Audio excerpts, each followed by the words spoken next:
Hello dear student, कैसे हैं आप सब। आई होप आप सब अच्छे होंगे, आपकी फैमिली में भी सब लोग अच्छे होंगे। जैसा कि आप सब जानते हैं, जीपैट 2023 के एग्जाम फॉर्म आ चुके हैं।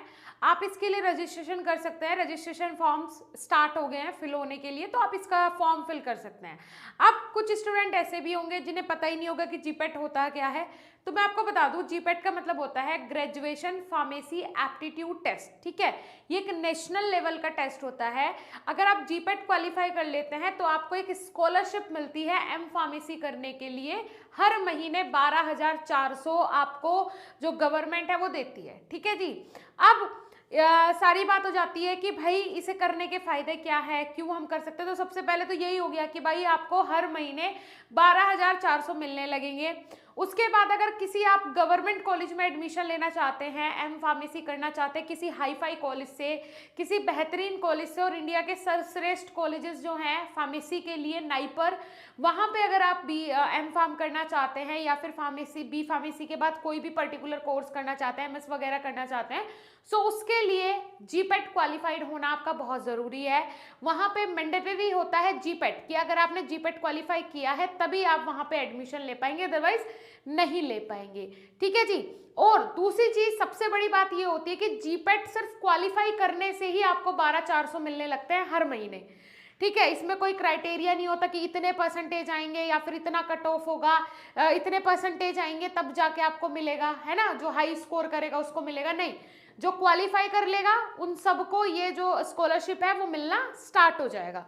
ठीक है। उसके अलावा अगर मैं बात करूं कि भाई ये जीपैट के जो फॉर्म्स हैं ये आ तो गए हैं, मैम इसकी डिटेल्स के बारे में आप हमें बता दीजिए। तो सारी डिटेल्स ही आज हम इसमें डिस्कस करने वाले हैं आज के सेशन में। बहुत इंपॉर्टेंट होता है as a pharma student, GPAT आपके लिए बहुत मैंडेटरी है। आपके करियर में आपको बहुत सपोर्ट करेगा। अगर आप कोई पेपर वगैरह पब्लिश करते हो, कोई बुक लिखते हो, या फिर इस टाइप के जितने भी वर्क होते हैं जो भी आप अपने फ्यूचर में करना चाहे फार्मा फील्ड में, तो जीपैट आपके लिए एक बहुत बड़ी सीढ़ी है कि हाँ, इसे क्रॉस अगर आपने कर लिया तो आप लगभग अपनी लाइफ में सक्सेस हासिल जरूर करेंगे, बिकॉज आपको नॉलेज ही बहुत ज़्यादा है। मुझे ऐसा लगता है अगर आपने जीपैट क्वालिफाई कर लिया तो इसका मतलब है कि आगे जाके आप डीआई जैसे एग्जाम्स भी आराम से क्रैक कर लेंगे अगर आप अच्छे से प्रिपरेशन कर लेते हैं। ठीक है जी। चलिए अब बात कर लेते हैं सबसे बड़ी चीज जो होती है बच्चे के मन में कि मैम कट ऑफ क्या रहने वाला है। तो कट ऑफ के बारे में पहले डिस्कस कर लेते हैं। देखिए 2022 का कट ऑफ क्या रहा। सबसे पहले जनरल कैटेगरी की अगर मैं बात करूं, 148 मार्क्स पे जनरल कैटेगरी का इसमें कट ऑफ रहा। और आप खुद सोचिए 500 नंबर का अगर क्वेश्चन पेपर है उसमें से 148 नंबर सिर्फ आपने लेके आने थे और आप रैंकर बन जाओगे। ठीक है, ये समझ रहे हो, 148 पे कट ऑफ गया है फाइनल। उसके बाद बात कर लेते हैं कि भाई ओबीसी वालों का कितने पे गया है, 120 पे गया था कट ऑफ लास्ट ईयर 2022 में। उसके अलावा एससी का 94 पे गया था कट ऑफ, एसटी का 75 पे गया था। और अगर मैं बात करूं कि भाई अगर आप ईडब्ल्यूएस का कोटा लगा देते हो, जनरल ईडब्ल्यूएस कैटेगरी से अगर आप हो, तो उसका जो कट ऑफ था वो लास्ट ईयर वो गया था 122। समझ रहे हो, जनरल का 145 पे, ज्यादा बड़ा आंकड़ा नहीं है। अगर मैं 2021 से कंपेयर करूं तो 2021 में लगभग 160-62 के समथिंग गया था कट ऑफ। लेकिन 2022 में ऐसा क्या हुआ कि भाई कट ऑफ इतना ज्यादा कम हो गया। हर साल कट ऑफ ज्यादा ही होता है, कम नहीं होता। लेकिन ऐसा क्या हुआ जीपैट के एग्जाम के साथ, तो उसमें कुछ पैटर्न का इशू था कि पैटर्न बहुत ज्यादा डिफरेंट दे रखा था। ठीक है, बहुत ही ज्यादा डिफरेंट था पैटर्न, तो इस वजह से भी इसका कट ऑफ जो है वो लगभग बहुत कम रहा। अगर मैं लास्ट से पहले ईयर की बात करूं, मतलब अगर मैं 2021 की बात करूं तो तब 162 के समथिंग पे कट ऑफ था। तो ऐसा लग रहा था कि इस बार 2022 में 180 के पार जाएगा कट ऑफ, लेकिन वो 20 पॉइंट और कमी हो गया है ना, 142 पे कट ऑफ रहा था। ठीक है जी, 148 पे, सॉरी। ठीक है, तो ये सारा क्राइटेरिया था कट ऑफ का। तो लगभग आप आइडिया लगा सकते हो कि इस बार 2023 का कट ऑफ कितना जाएगा। अगर आपने आपके क्वेश्चन जो आते हैं वो भाई 100 क्वेश्चन आपके आएंगे, है ना, 125 क्वेश्चन आते हैं इसमें। ठीक है, 4 नंबर का एक क्वेश्चन होता है, तो लगभग अगर आप 40 से 50 क्वेश्चन के बीच का अपना टारगेट बनाइए। 125 में से अगर आप 40 क्वेश्चन भी सही कर देते हैं, इफ अगर आप जनरल कैटेगरी से भी हैं, तो आप इजीली जीपैट क्वालिफाई कर लेंगे, इजीली कर लेंगे। ठीक है। तो अगर आप 50 क्वेश्चन का भी टारगेट बनाते हैं कि 50 मेरे सही ही होने चाहिए, क्योंकि 1/4 यहाँ पे नेगेटिव मार्किंग भी है, अगर आप एक क्वेश्चन गलत करते हैं तो आपका 1 मार्क्स लेस भी हो जाएगा। ठीक है जी, तो इस तरीके से क्राइटेरिया होता है। अगर आप एक क्वेश्चन सही करते हैं तो आपको मिलेंगे 4 नंबर, अगर आप एक क्वेश्चन गलत कर देते तो आपका 1 नंबर जो आपने पॉजिटिव मार्क्स लिए उनमें से एक कट हो जाएगा। ठीक है, ये होता है नेगेटिव मार्किंग का मतलब। आई होप आपको सारी चीजें समझ में आ गई होंगी। इफ अगर आपका टारगेट जीपैट है तो आपको पहले से ये सारी चीजें पता होंगी, मुझे पता है। अब देखिए, एग्जाम फॉर्म फिल करने के लिए 13 फरवरी से 6 मार्च इसकी डेट है। ठीक है, मैं आपको दिखाई देती हूँ ऑफिशियल वेबसाइट पे। हम ओपन ही कर लेते हैं।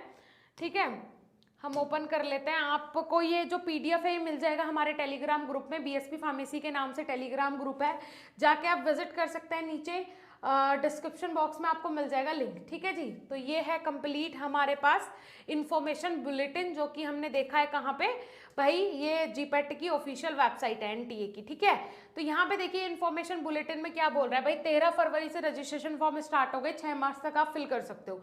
अगर मैं फीस की बात करूं तो फीस की बात अगर हम करते हैं तो यहाँ पे देखिए, जनरल कैटेगरी में जो मेल कैंडिडेट है उनके 2200 रुपये लगने हैं।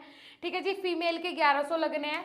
EWS SC ST और अदर कैटेगरी के जितने भी बंदे हैं उनके 1100 लगने हैं, फीमेल के भी 1100 लगने हैं। ठीक है, मतलब जनरल कैटेगरी के जो मेल हैं उनके 2200 लगने हैं, बाकी सबके चाहे वो फीमेल हो या अदर कैटेगरी हो सबके 1100 रुपये लगने हैं फॉर्म फिल करने के लिए।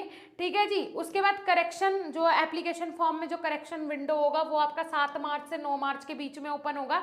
अगर आप कोई गलत कर देते हो, कुछ फॉर्म में मिस्टेक हो जाती है तो वो आप करेक्ट कर सकते हो। उसके बाद डेट ऑफ एग्जामिनेशन जो भी है वो अनाउंस कर दिया जाएगा बहुत जल्द वेबसाइट पे, अभी तक नहीं हुआ है। एग्जाम सेंटर्स की बात करें तो वो एडमिट कार्ड में आपके आ जाएगा, जब आप फॉर्म फिल करो तो जो आप अपने प्रेफरेंस रखोगे वहीं पे आपका एग्जाम सेंटर मिल जाएगा, कोई दिक्कत वाली बात नहीं है। ये इन्होंने यहाँ पे साइज वगैरह दे दिया कि जब आप फॉर्म फिल करो तो इतने केबी में फोटो होनी चाहिए, इस तरीके से पीडीएफ फॉर्म में होनी चाहिए, पीएनजी के फॉर्म में होनी चाहिए, ये सारी चीजें। ठीक है जी, पेमेंट आपने कैसे करना है, आप किसी भी पेमेंट मेथड से, मल्टीपल पेमेंट मेथड से यहाँ पे पेमेंट कर सकते हो। ठीक है, ये सारी चीजें इन्होंने यहाँ पे मेंशन की है। अब देख लेते हैं हम, यहाँ पे सीधा चलते हैं कि भाई एग्जामिनेशन होगा कैसे। तो सबसे पहले यहाँ पे देखिए टाइप ऑफ क्वेश्चन, सबसे ज्यादा जरूरी यही पोर्शन होता है कि भाई आपको पता चल जाए कि क्वेश्चन किस सब्जेक्ट से कितने क्वेश्चन आने वाले हैं। तो यहीं पे आपका, जिस स्टूडेंट ने ये समझ लिया, ये पोर्शन समझ लिया, मतलब उसने आधा जीपेट तो वहीं पे क्लियर कर लिया। ठीक है जी, तो स्कीम ऑफ एग्जामिनेशन बहुत जरूरी है। देखिए भाई, फार्मास्यूटिकल केमिस्ट्री और इससे जुड़े हुए जितने भी केमिस्ट्री से जुड़े हुए सब्जेक्ट्स हैं उनमें से 38 क्वेश्चन आएंगे। ठीक है जी, अगर मैं मार्क्स की बात करूं 152 नंबर केमिस्ट्री से आपके होंगे। उसके बाद फार्मास्यूटिक्स और फार्मास्यूटिक्स से जुड़े हुए जितने भी सब्जेक्ट हैं, जैसे कि फिजिकल फार्मास्यूटिक्स हो गया, इंडस्ट्रियल फार्मेसी हो गई, ये सारी चीजें। ठीक है जी, तो इसके भी 38 क्वेश्चन आएंगे फार्मास्यूटिक्स से भी, और ये भी 152 नंबर आपके कवर करेगा। फार्माकोग्नोसी से 10 क्वेश्चन आने वाले हैं। ठीक है जी, 40 नंबर ये आपको देगा। फार्माकोलॉजी से 28 क्वेश्चन आने वाले, 112 नंबर ये आपको देगा। और बाकी के जितने भी अदर सब्जेक्ट्स है, फॉर एग्जांपल फार्मास्यूटिकल इंजीनियरिंग हो गया, ह्यूमन एनाटॉमी एंड फिजियोलॉजी हो गया, माइक्रोबायोलॉजी हो गया, इन सारे सब्जेक्ट, जूरिस्प्रूडेंस हो गया, इस तरीके के जो इंपॉर्टेंट सब्जेक्ट्स हैं इनसे हमें देखने को मिलेंगे कितने क्वेश्चन भाई, 11 क्वेश्चन, जो कि आपको 44 मार्क्स देंगे, जो अदर सब्जेक्ट्स हैं। ठीक है, और टोटल होंगे 125 क्वेश्चन, जो कि होंगे 500 मार्क्स के, मतलब 4 नंबर का आपका एक क्वेश्चन होने वाला है। ठीक है, इसी तरीके से अपनी प्रिपरेशन करना है स्टूडेंट्स। अगर आप 50 क्वेश्चन भी टारगेट करके चलते हो 125 में से, आप बहुत अच्छे से जीपेट क्वालिफाई करेंगे, बहुत अच्छे से। ठीक है जी, चलिए ये सिलेबस हो गया। तो सिलेबस आपको, जो भी सिलेबस है, the syllabus for the exam will be prescribed by AICTE। ये क्या होता है, जो ऑल इंडिया में टेक्निकल कोर्सेज करवाता है वो कहलाता है AICTE। जो स्कॉलरशिप प्रोवाइड करवाता है जीपेट की, वो यही प्रोवाइड करवाता है। ठीक है जी, चलिए अब जो क्वेश्चन पेपर होगा वो सिर्फ इंग्लिश में होगा, उसमें हिंदी का पैटर्न कोई भी नहीं होगा। ठीक है, मार्किंग स्कीम वही मैंने बताया, एक क्वेश्चन आप सही करते हो 4 नंबर मिलेंगे, एक क्वेश्चन आप गलत करते हो तो आपका 1 नंबर कट जाएगा। ठीक है जी, उसके अलावा एलिजिबिलिटी क्राइटेरिया जो है, आप 12th पास आउट होने चाहिए। सबसे पहले 12th पास किए तभी आप बी फार्मेसी कर रहे हो, तो बी फार्म आपका होना चाहिए। अगर आप बी फार्म कर लेते हो तभी आपका ये एलिजिबल माना जाएगा, मतलब आप 7 सेम में ये एग्जाम दे सकते हो परफेक्ट टाइमिंग होती है, अदरवाइज आप 6th सेम में भी दे सकते हो, है ना, मतलब आप 3rd ईयर में भी दे सकते हो, आप 4th ईयर में भी दे सकते हो, ठीक है। 7th सेम जब खत्म हो जाता है, 8th सेम के स्टार्टिंग में भी होता है, कभी कभी 7th सेम में भी एग्जाम हो जाता है, ठीक है जी, ये हो गया। तो ये सारी चीजें हैं, अगर अदरवाइज रिजर्वेशन कोटा वगैरह का बताया हुआ है, बाकी तो इसमें कुछ भी ऐसी इंपॉर्टेंट चीजें नहीं है, वही सारी चीजें जो कि आपको सब चीजें पता है, ठीक है जी। चलिए, उसके अलावा जीपेट से रिलेटेड अगर आपको कोई भी डिटेल चाहिए हो, कोई भी जानकारी आपको लेनी है, तो आप नीचे कमेंट सेक्शन में कमेंट जरूर करें, मैं उसके लिए भी पर्टिकुलर वीडियो जरूर बनाऊंगी। कोई टिपिकल टास्क नहीं है, 125 में से 50 क्वेश्चन भी अगर आप सही कर दोगे, फिर बोलती हूँ कि आप टॉपर्स में आ जाओगे। सो बस सिर्फ आपने 50 क्वेश्चन को ऐसे टारगेट करना है कि भाई मैं अगर 60 क्वेश्चन करके आ रहा हूँ, तो आपको 60 के 60 पे कॉन्फिडेंस होना चाहिए कि हाँ वो सही ही होंगे, उसमें से अगर 50 भी सही होते हैं तो आप बहुत अच्छे से जीपेट क्वालिफाई कर लोगे। ये सोच के समझ के चलना है, आपने अपने दिमाग में ठान लेना है कि वही टारगेटेड क्वेश्चन मुझे टारगेट करना है, टारगेटेड सब्जेक्ट्स पे ध्यान दीजिए।